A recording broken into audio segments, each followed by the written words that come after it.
Couple minutes into the game, I sat down. Actually, I sat right by Julie, right in front of you, and your parents. And the last person I expected to see walk in next to me was Brian Green. On what was probably the most consequential day of his professional career, Brian made the time to be with his family. Now, that moment speaks volumes. It reminded me that while public service is a calling, it also does ask for sacrifice. It's late nights, it's long hours, and at times it's missed family moments. Brian will face plenty of those in the years ahead. But what makes him as strong is that his family is by his side. Julie, Evan, and Emily, who will share in both the pride and the weight of this office. Their patience, their support, and understanding are what make it possible for Brian to serve this community at the highest level. And for that, we are all so deeply grateful for you. I also want to take a moment to thank the assistant district attorneys and support staff who make up the backbone of the district attorney's office. It feels like it was just yesterday, but I think it was like 10 or 12 years ago I actually worked with a number of you, so I could see firsthand the long hours you dedicate, the difficult cases you carry, and the commitment you show to victims, families, and the pursuit of justice. And that commitment does not go unnoticed. Public service is not easy work. It demands sacrifice, resilience, and a belief that justice matters. Your service strengthens the rule of law in our county, and it ensures that this office lives up to the highest purpose, protecting our community with fairness and integrity. Now, public safety is the foundation of Monroe County, but it is not achieved in isolation. The role of the district attorney is one of the greatest responsibilities in public service. Every decision carries incredible consequences, from victims and families seeking justice to a community that looks to this office for accountability and integrity. The oath Brian takes today is powerful because it's taken in public. It's a solemn promise, not just made in words, but witnessed by all of us, an affirmation that justice is not a private responsibility, but it's a public trust.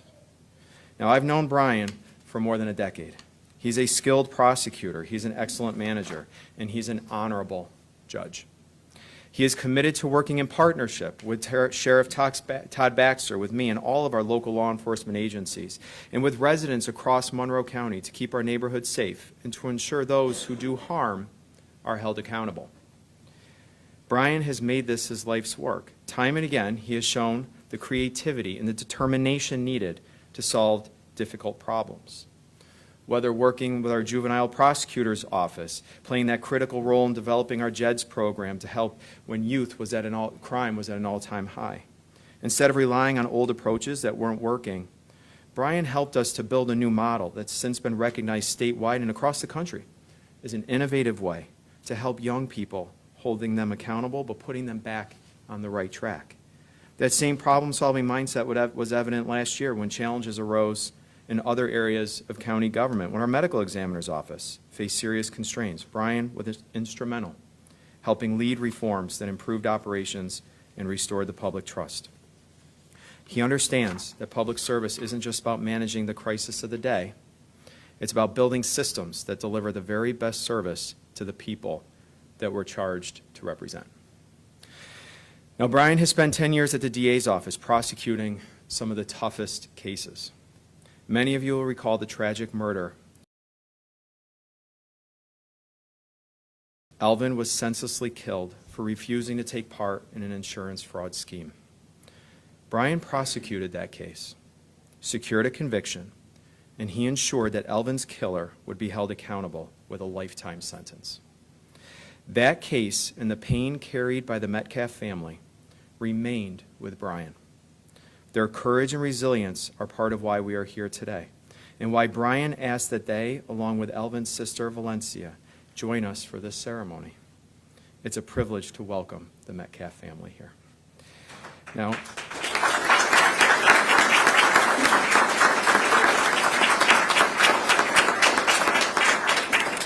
in just a moment, Valencia Metcalf will administer the oath of office to Brian in memory of her brother, Alvin Jr.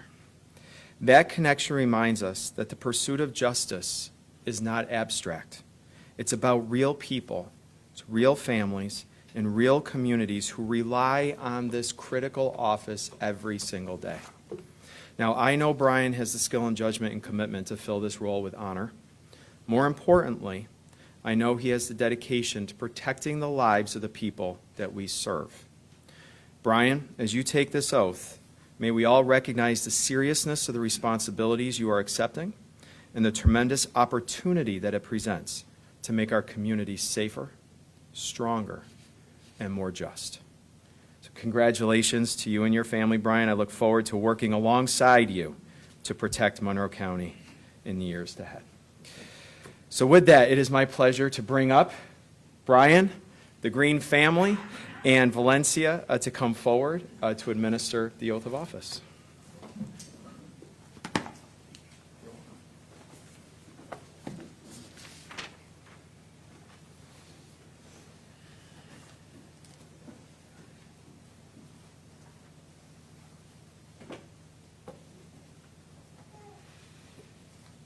Repeat after me, please. I do, Brian Green, solemnly swear I, Brian Green, do solemnly swear that I will support the Constitution of the United States that I will support the Constitution of the United States and the Constitution of the State of New York, and the Constitution of the State of New York, and that I will faithfully discharge the duties and that I will faithfully discharge the duties of the office of the Monroe County District Attorney of the Office of the Monroe County District Attorney according to the best of my abilities. according to the best of my abilities.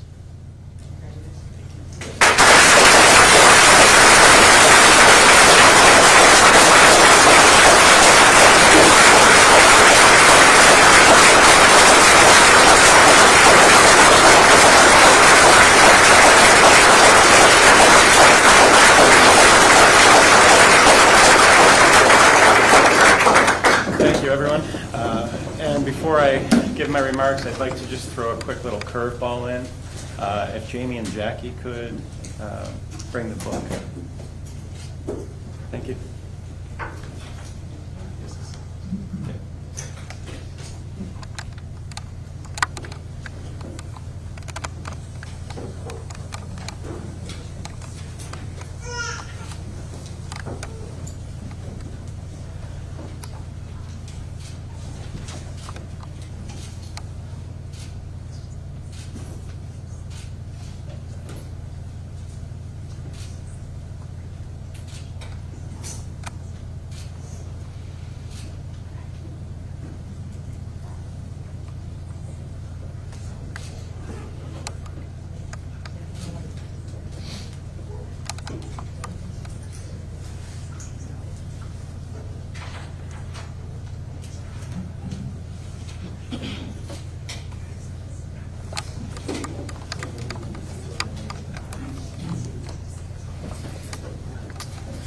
So that's the second time I've signed that book.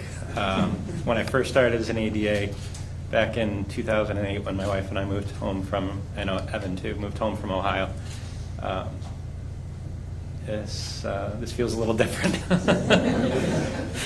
I want to thank you, County Executive Bello, for that introduction, your friendship and support. And I want to thank you, Valencia and Dawn and Alvin Sr., for being here and taking part in this with me. I can't tell you how many times I've thought of you all and Alvin Jr. over the years. The case really did stick with me.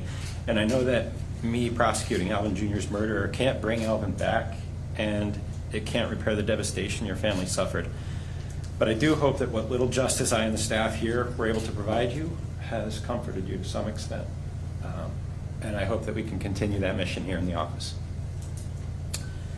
Thank you all for being here today. The experience of taking on this immense role has been humbling, to say the least. And having this group here today to formally see me into that role is not lessening that feeling at all. I have to admit, though, that coming back to this office has felt like something of a homecoming for me, which is really nice. Everybody's been providing a very warm welcome back, and I'm happy to be here. I want to extend a special thank you to Governor Hochul for having faith enough in me to appoint me to this role, and to Vinny Esposito from Governor Hochul's office for his assistance and for being here today on behalf of Governor Hochul. I also owe a huge thank you to Congressman Joe Morelli and County Executive Adam Bello for their leadership, trust, guidance, and frankly, for making this possible. So thank you. Chairman DeVay, for your friendship and assistance and guidance over the years. I need to extend a huge thank you to all of the ADAs and staff who work in this office for continuing on despite the adversity constantly thrown at you from every angle every day. And to Perry, Michelle, Katie, Nancy, Callie, and the rest of the management staff who are almost all here with us today and who relentlessly pursue justice in their own cases while guiding the rest of the ADAs and support staff in the office to do the same. Can we give everybody a round of applause?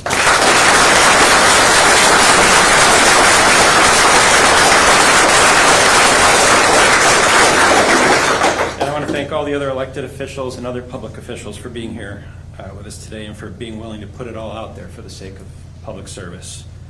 County Executive Bello is right that it's not an easy task. It's often thankless, and I appreciate you doing it, and I appreciate you taking the time out of your schedules to be here today. I want to thank my parents and my sister for your unconditional love and support and the example that each of you set for me. I probably wouldn't have gone back to school 25 years ago if it wasn't for that. And I might not have known to thank you then, but 25 years on, now I do. And I hope that I'm providing the same kind of love and support to my own children that you all provided to me. Evan and Emily, I don't expect you to follow in my footsteps professionally.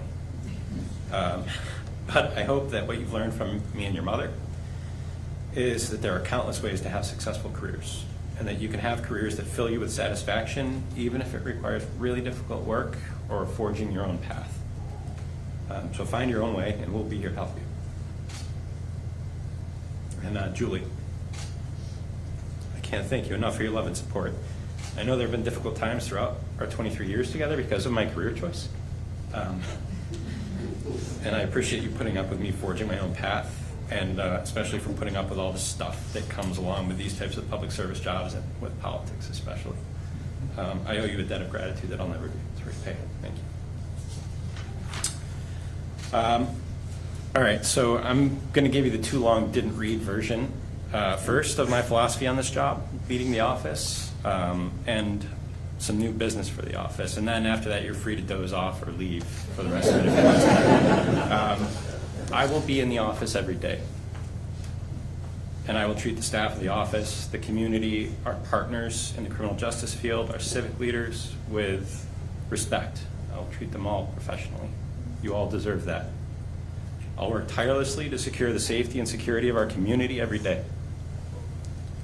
And I will implore the staff and the ADAs in the office to continue doing so as well. I will not sacrifice the safety of the community for ideology, and I will not allow favor or bias to play a role in seeking justice. Over the coming months, I will implement a comprehensive training program for new ADAs to ensure that everyone who is prosecuting cases knows all of the things that they need to do the job well and effectively.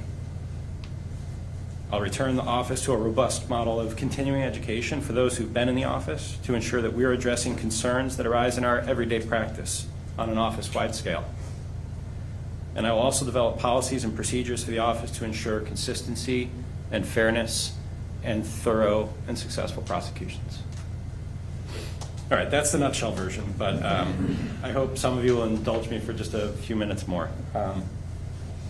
Reinhold Niebuhr was an American theologian, ethicist, professor, and commentator on politics and public affairs in the 19th century.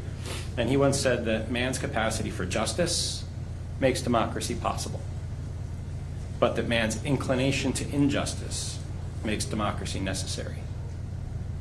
And I think that can fairly be adapted to the concept that it is man's inclination to injustice that also makes prosecution necessary. And that's a huge part of a prosecutor's job. As I said, I'll seek to ensure the safety in the community, safety of the community every day, but I also see the bigger responsibility of the office, because it's about holding everyone accountable, even ourselves. Former District Attorney Mike Green used to call the brand new ADAs up to his office when they started, which is a practice that didn't really continue beyond his years in office. Of course, being called to the 8th floor on my first day was terrifying. But the main takeaway from Mike, when he set his expectations for me in that meeting, was to seek justice, to wear the proverbial white hat, which after the fact was always kind of a joke in the office, but he was serious, and to always do the right thing, and I took that to heart. When I was in EDA, I made some of the most difficult decisions I've ever had to make other than when I was on the bench, to be sure that I was doing the right thing. And I hope that I helped other ADAs to do that as well when I was a deputy bureau chief here in the office. And now, over the past 5 or 6 years, I've been teaching in legal studies and criminal justice at both MCC and St. John Fisher. And of all my public service jobs, my students are always most interested in the 14 years or so that I spent as prosecutor in one capacity or another. So I always ask them what they think the job of a prosecutor is, and inevitably I hear to get a conviction or to send people to prison, although occasionally someone surprises me with a more thoughtful answer. But what I tell my students is that the job of a prosecutor is to seek out justice, to wear that proverbial white hat. I tell them that in my view, the job is to do the right thing on every case, every day. Whatever that may be and however that might be viewed by people on the outside. Sometimes seeking a conviction and sending a person to prison for the rest of their life is the job. But sometimes it's dismissing a case. And sometimes it's owning a mistake. Sometimes it's doing something that is right, but which is incredibly difficult to do. And this isn't a concept that comes naturally to many people.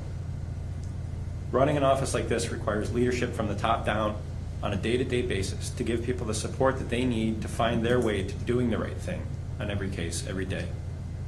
And I will be a leader for this office.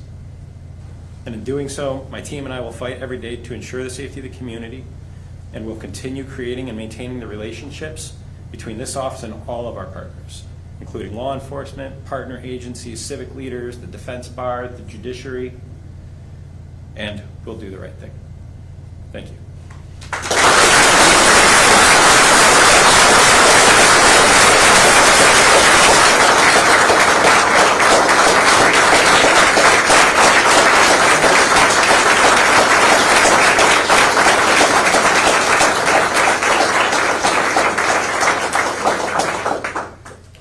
All right, I promised that this would be a somewhat small and less formal gathering this year, so that actually concludes.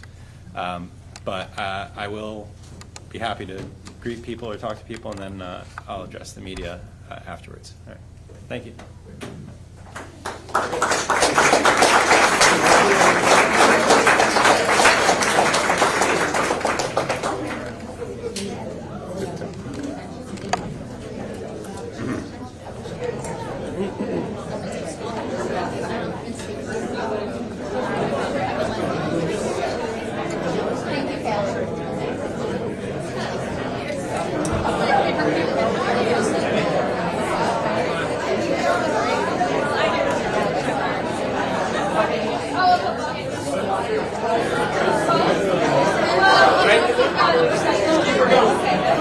Right.